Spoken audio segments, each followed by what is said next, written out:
ঈদের ছুটি শেষে কর্মস্থলে ফিরতে শুরু করেছে মানুষ। এবার এ বিষয়ে আরও জানাতে চাঁদপুর থেকে যুক্ত হচ্ছেন মনিরুজ্জামান বাবলু। বাবলু, ঢাকামুখী মানুষের চাপ কেমন দেখতে পাচ্ছেন? ভাড়া নিয়ে কোনো অভিযোগ কি রয়েছে তাদের? বান্ডেল থাকলে প্রতি সেনমানিতে টাকা বাঁচবে। বিকাশ সেনমানি বান্ডেল কিনে জিতুন প্রতি লেনদেনে। ঈদের আনন্দ শেষে পরিবার নিয়ে ঈদ করতে আসা যাত্রীরা ফিরছেন তাদের কর্মস্থলে।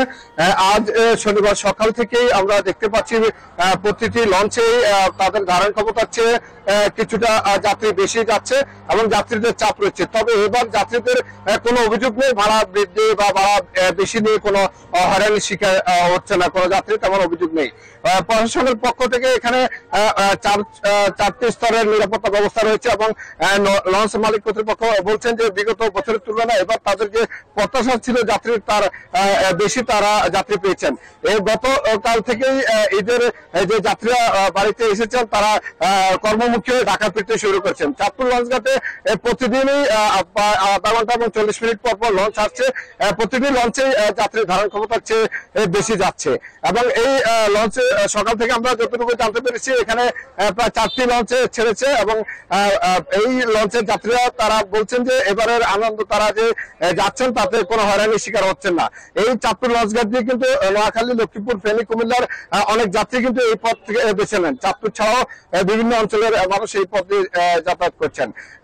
এছাড়া লঞ্চের যে এখানকার বিআইডব্লিউটি এবং নৌ পরিবহন অধিদপ্তরের যারা রয়েছেন তারা বলছেন যে তারা এখানে ভ্রাম্যমাণ আদালতের ব্যবস্থা করেছেন। যদি কোনো হয়রানি বা কোনো দুষ্কৃতিকারী এখানে থেকে থাকে তাদেরকে এনে তাৎক্ষণিক সাজা দেওয়ার ব্যবস্থা রয়েছে।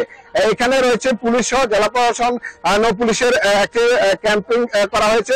কোন যাত্রীদের কোনো অভিযোগ শুনে তারা তাৎক্ষণিক ব্যবস্থা নিচ্ছেন। চাঁদপুরে কিন্তু ঈদের কর্মমুখী ফেরার যে যাত্রীদের চাপ সেটি কিন্তু গতকাল থেকে শুরু হয়েছে এবং আজ সকাল থেকেই সেটি দিন যত গড়িয়ে যাবে তত যাত্রীর চাপ বাড়বে বলে জানাচ্ছেন এখানকার লঞ্চ কর্তৃপক্ষ।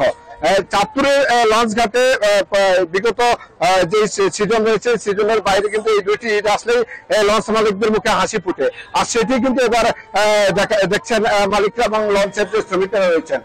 চাঁদপুরের লঞ্চ ঘাটে বিভিন্ন যে যাত্রীরা বিভিন্ন শ্রেণীর যাত্রীরা যাচ্ছেন, এখানে কেবিন রয়েছে, কেবিনের কিন্তু আগে থেকে বুকিং করা হচ্ছে, বিশেষ করে রাতে পরিবার নিয়ে যাওয়া এবং কেবিনে যাওয়ার জন্য যাত্রীরা স্বাচ্ছন্দ্য বোধ করছেন এবং সেভাবে যাচ্ছেন। চাঁদপুর থেকে আমার কাছে এই ছিল সর্বশেষ। চাঁদপুর থেকে জানাচ্ছেন সহকর্মী মনিরুজ্জামান বাবলু।